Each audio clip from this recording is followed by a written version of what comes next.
반갑습니다. 예, 오늘 이렇게 좋은 정원에서 인터뷰하게 돼서. 예. 어제 아래죠. 일요일 날 홍문종 이 사무총장의 기자 간담회가 상당히 좀 이렇게 지금 여의도에서 화제를 불어일으키고 있습니다.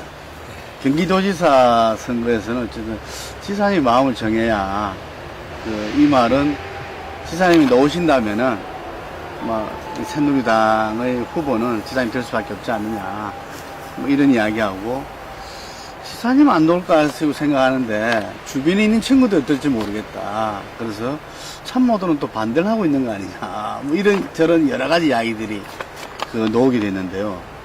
어떻습니까? 그 이야기 들으셨죠? 우리 김 대표는 어떻게 생각하세요? 제가 생각할 때는 지금 민주당에 어쨌든 대통령 후보감이라 할 수 있는 강력단체장들이 있잖아요. 박원순 서울시장부터. 근데 그분들이 보면은 내년 지사 선거를 당연시 여기고 있잖아요. 그래서 자구 우면 안 했으면 좋겠어요. 저는. 어떻게? 예? 자고 오면 하지 말라는 거죠. 지사를 다시 하시더라도 다음 대선에 아무 지장이 없다는 이야기죠. 이미 국민들이 그걸 갖다 이해하고 있다.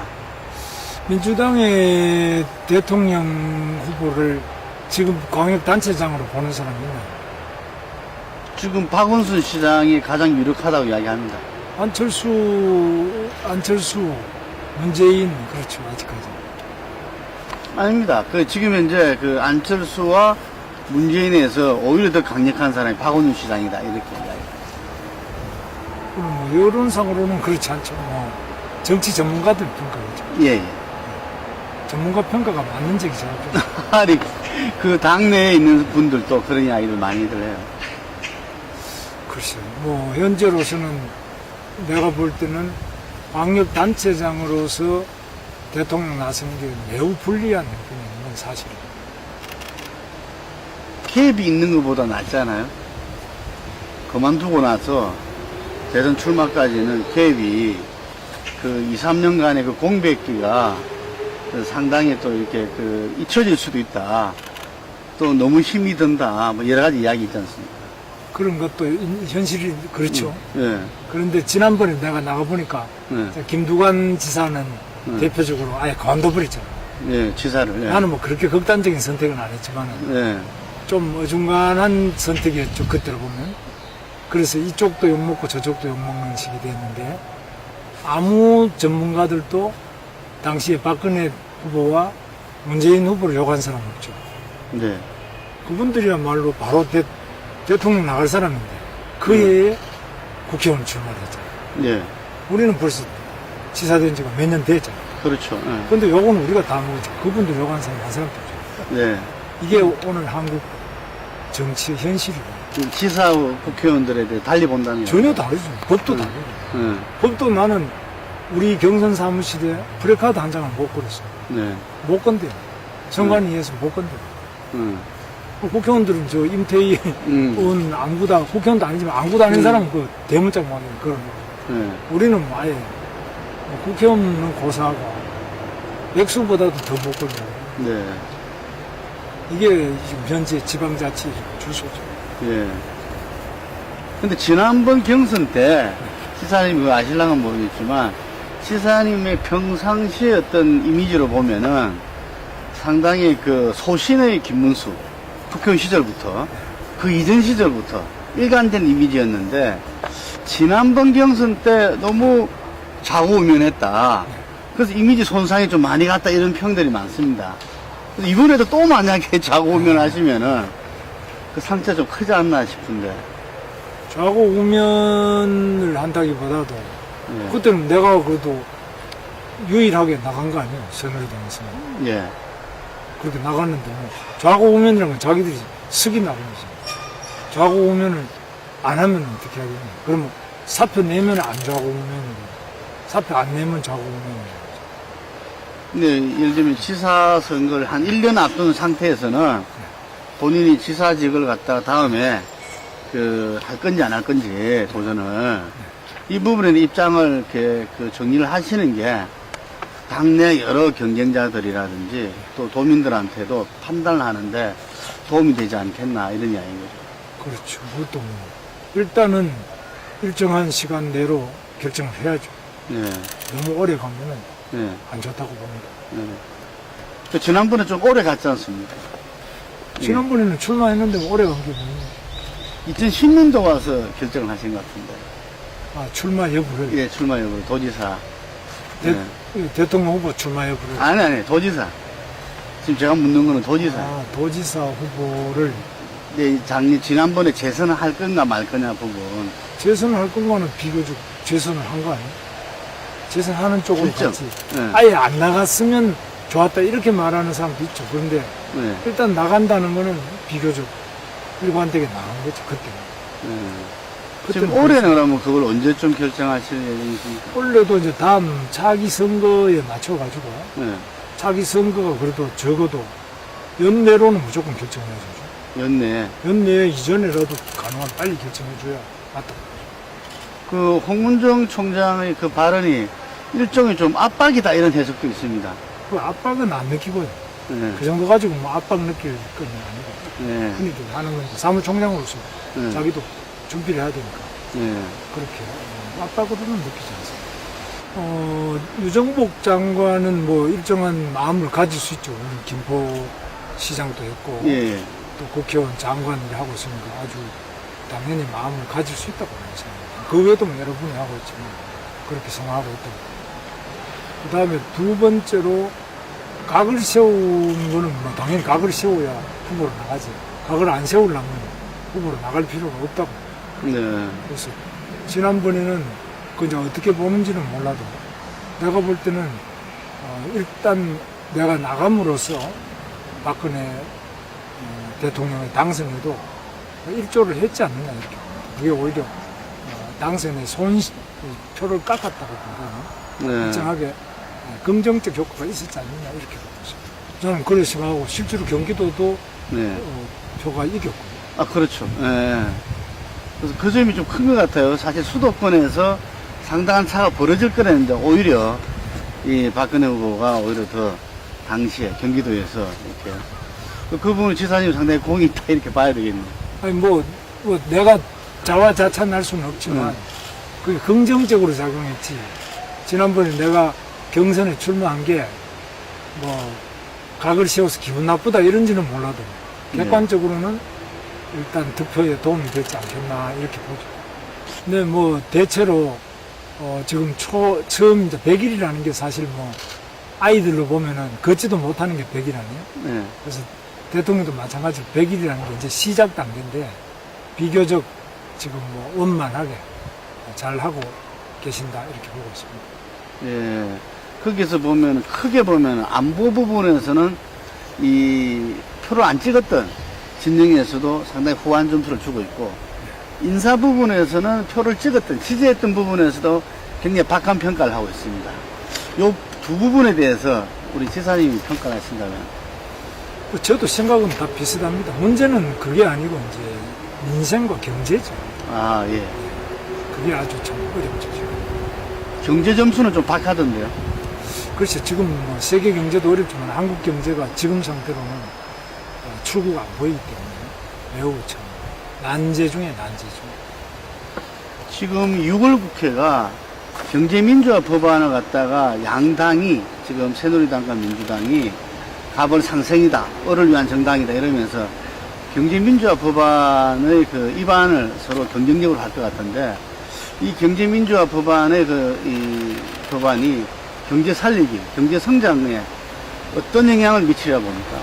저는 부정적인 영향을 미친다고 보고 있습니다. 아, 예. 시중에서도 다 부정적으로 느끼고 있고요. 결국은 이제 결국 경제 민주화라는 이런 말에 투자가 상당히 제한되는 거죠. 결국은 대기업에 대한 여러 가지 견제 장치, 또 투자 제한, 상호 출자 제한이라든지 여러 가지 어렵기 때문에 실제로 국내 기업들이 사내 유보가 있어도 투자를 안 하죠. 그리고 또 해외 기업도 자본 투자가 국내에 투자 안 해요. 그래서 앞으로 이제 일자리가 문제죠. 말은 다 일자리 하는데 결국 일자리가 늘어나지 않는 거죠. 그것도 좋은 일자리가 야지. 우리 경제가 가야 될 부분은 뭐 맥킨지 보고서라든지 OECD 보고서나 뭐 국내 유수한 학자들이 다 일치되게 이야기하고 있잖아요. 근데 그게 실현이 안 되는 거죠. 어떤 리더십도 이 경제적인 어려움을 돌파할 리더십을 발휘를 못하고 있는 거죠. 한마디로 합의가 안 되는 거죠. 노사 관계, 대기업, 중소기업의 상생 문제, 젊은이들의 그 여러 가지 일자리 눈높이에 관련된 문제, 뭐 이런 모든 면에서 합의가 안 됩니다. 그러니까 지방은 수도권에 발목을 잡고 있고, 또 중소기업이나 노동자들은 또 대기업의 발목을 잡고 있고, 뭐 서로 이러니까 공무원들은 뭐 여전히 옛날처럼 거의 사태 심각성에 대해서 인식을 못하고 있죠. 그러니까 이게 풀리지 않는 거죠. 국민 이 각 분야에서 가지고 이 대타협이 필요하겠네요. 노사정 일단 같은 뭐 이런 부분들. 현상에 대한 인식의 일치가 이루어지고 있지 않고, 두 번째는 인식은 어렴풋이 일치하지만 합의가 되지 않는 거죠. 왜냐하면 각자가 서 있는 이해관계가 다르기 때문에. 노사관계도 지금 우리가 뻔하잖아요. 뻔한데 그러나 합의가 안 되는 거죠. 예를 들면 현대자동차가 이런 것들은 이만큼 해야지 뭐 좀 공장에 돌아가겠다 싶지만 알면서도 노사 간에 합의가 안 되는 거죠. 그런 거. 그 다음에 예를 들면 비정규직이 많다. 왜 많습니까? 누가 악덕해서 많은 것이 아니라 정규직으로 쓰면은 정리해고도 안 되고 또 봉급은 높이 줘야 되고 노동 자체가 경직되기 때문에 이런 부분 때문에 사실 대기업 노동자들이 상당한 정도로 양보를 해야지. 그래야 이 힘이 밑에 비정규직을 보호해서 정규직화 시킬 수 있죠. 대기업 노동자들이 교섭력이 강하기 때문에 임금 인상 속도도 빠르고 또 자기 근로조건법도 강하게 상승하고 있기 때문에 이 계획 사이에 비정규직이 늘어나는 거죠. 그런 점에서 다 알고 있지 이것도 상식이잖아요. 그런 합의가 안 됩니다. 그렇습니까? 창조경제는 좋은 말인데요. 창조경제라고 말하면 일자리가 생기느냐. 당장에 이제 젊은이들이 일자리를 가져야 되는데 창조경제라는 말로 그러면 대기업, 중소기업이 어떻게 잘 되느냐 이런 부분은 매우 시간이 걸리는데 특히 제가 도지사를 지금 7년째 하고 있는데 물론 도지사는 힘이 좀 없지. 대통령 힘이 좀 세고 그 차이는 있지만은 임기 5년 내에 뭐 새로운 걸 한다는 거는 쉽지 않은 거죠. 시간이 짧죠. 5년 동안 하다 보면 시간이 바로 가버리죠. 그래서 실제로 할 수 있는 게 많지 않죠. 예를 들면 이명박 대통령처럼 4대강이다 이런 토목공사 이런 거는 막 신속하게 밀어붙이면 5년 내에 겨우 마무리도 할 수 있죠. 그러나 창조경제 이런 거는 그 토목공사처럼 공기가 딱 정해져서 가시적 성과를 내기에 매우 어려운 주제라고 저는 보고 있습니다. 글쎄 뭐 저는 하여튼 개성공단이 잘 되기를 바라고 저런 게 확대돼야 된다고 봅니다. 그래서 최대한으로 개성공단을 다시 잘 될 수 있도록 해야 된다는 게 제 생각이에요. 이것도 이제 생각이 좀 다른 사람도 있어요.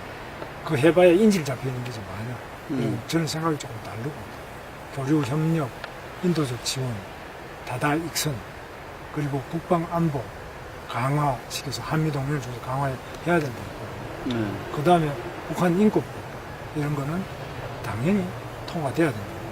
강하게 해야 된다. 이렇게 보고 있어요. 근데 이게 이제 좀 생각이 다르니까 뭐 얼마나 이제 합의가 될지 그건 모르겠어요. 근데 보수 진영 내에서도 조금씩 이렇게 입장들이 다르잖아요. 그렇죠. 개성공단에 대해서도 아주 강력하게 주장하는 사람은 저걸 잘 폐쇄했다. 아예 이번 기회에 사고 없애야 된다. 그래야 좀 자유로워진다. 이렇게 보는 사람은. 우리는 어차피 이사 가기 전에는 한반도 반을 떼서 딴 데 저 태평양으로 가지고 어디 안 가기 전에는 어차피 안 자유롭거든. 그거하고 이게 땅이 붙어 있잖아. 철조망만 쳐놔야지 붙어 있잖아. 그럼 모기도 날아와서 우리 말라리아도 옮기고 있고 또 철새도 날아와서 AI도 옮기고 있고 이게 다 붙어 있거든. 뺄 수 없는 겁니다. 그러니까 그렇다면 서로 소통하고 협력하고 그게 불편하지만 항상 같이 존재하면서 개선해 나갈 생각을 해요. 아예 싹 잘라내는 식으로 하면 그거는 좀 거꾸로 가는 거 아니에요. 말하자면 그 한반도 신뢰 프로세스, 지금 이제 상당히 남북 관계, 대치 관계 좀 얼어 있는데 한반도 신뢰 프로세스가 좀 풀 수 있는 계기가 될까요? 그건 모르겠는데요. 북한 관계는 뭐 이야기해봐야 안 맞으니까. 저쪽에 있어도 다 하나기 나름인데 이야기해서 맞는 경우가 없죠. 그러니까 저도 이야기하면 또 틀리겠지. 근데 비핵화를 전제로 하기 때문에 어렵다 이런 이야기도 있는데 거기에 대해서 어떻게 보십니까? 비핵화를 안 하면은 뭐 북한이 살 수 있는 거죠. 북한이 핵 가지고 과연 앞으로 살아갈 수 있겠느냐. 중국까지도 별로 동의를 안 하잖아요. 북한이 핵은 가졌지만은 중국이라는 든든한 그 친구도 하나 상당히 관계가 멀어져 버린 거 아니에요? 네. 그럼 누가 그러면 북이 핵을 가지는 걸 누가 기쁘게 생각하고 우호적으로 보는 사람이 없잖아요. 그게 과연 국익에 도움이 되겠느냐. 그 점에서 제가 볼 때는 계산 잘해야지. 북한이. 예. 자기들 같이 풀라고 하겠죠. 이렇게. 그런데 그렇게 자기 마음대로 되는 거예요. 예. 국제사회라는 게 자기 마음대로 되진 않잖아요. 예. 알겠습니다.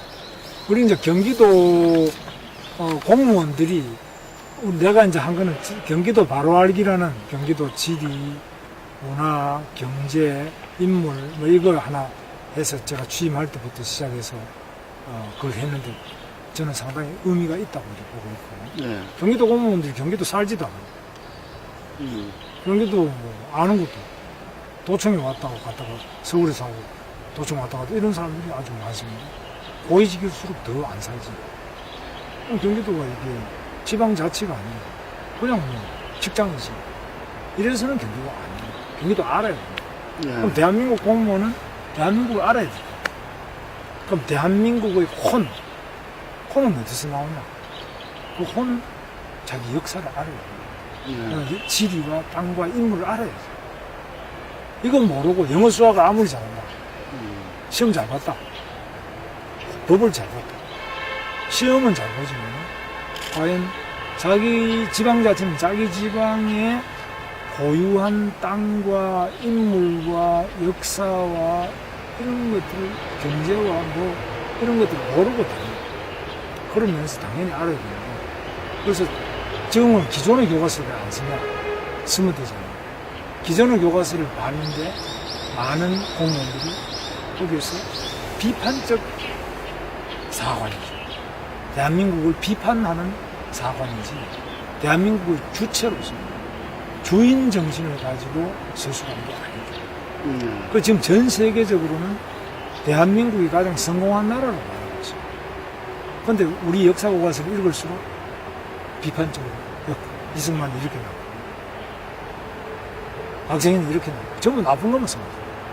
그러니까 주인 정신을 가지게 되는 게 아니라 비판 정신이 점점 커져요.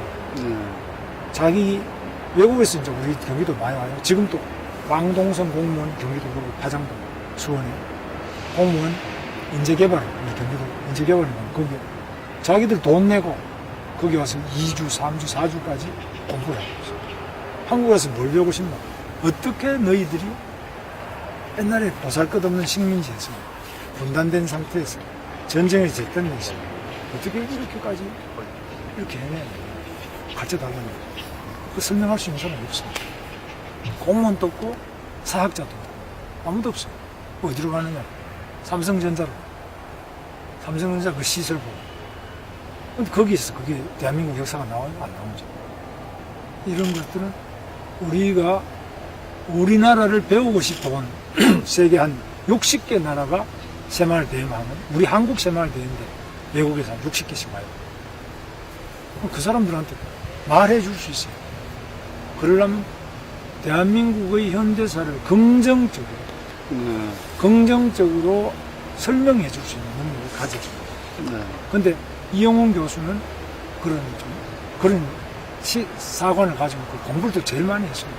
이영훈 교수보다 더 공부한 사람이 있습니다. 둘이 토론 붙이고 제일 공부를 많이 한 사람. 근데 거기에 뭐 몇 가지 흠이 있지 않느냐가 몇 사람들 이야기를 해요. 그런 부분은 고칩니다. 이야기에서. 우리 경기도는 뭐 아시다시피 대한민국의 축소판이겠는데요. 네. 그래서 첫째 국방안보상으로 제일 중요하고 경기도가 육해, 공군, 해병대, 미군의 3분의 2 이상이 경기도 출신이죠. 그래서 국방안보상으로도 굉장히 중요하고 경제적으로도 뭐 우리나라 경제의 거의 최대 규모고 이 경기도가 이렇게 묶어놓고 못하게 하면 결국 대한민국 전체가 답답하게 돼요. 그래서 이거 그냥 경기도가 아니고 팔도, 저도 경상도에서 왔지만 팔도 사람 다 와서 살고 있어요. 네. 경기도가 아니고 서울이 아니고. 그래서 지방도 뭐 마찬가지겠지만 너무 지역 간의 대결, 갈등 이런 것만 가지고는 우리가 북경, 상해, 도교 이런 걸 이길 수 없어요. 굉장히 중요한 기능이 있어요. 그런 점도 중요해요. 그래서 저는 생각에 우리 경기도는 여러 가지 시험을 많이 하고 있어요. 복지도 그런 무한돌봄이라든지 아주 호평이 있습니다. 저는 대한민국의 국정의 여러 가지 애로사항을 어떻게 풀어나갈지 하는 것에 대해서 나름대로는 실험도 해보고 실천도 하고 있고 성과도 있어요. 근데 주목을 안 하죠. 언론이 늘 여의도에 앉아가 가십성의 기사를 너무 많이 쓰고 있고 이제 지금 민생은 가십 속에서 개선되는 게 아니에요. 네, 맞습니다. 예. 저는 그 점이 참 안타깝죠. 예. 그 민생 현장에서 그 실천으로서 그 해결한 부분들을 좀 널리 알리도록 하겠습니다.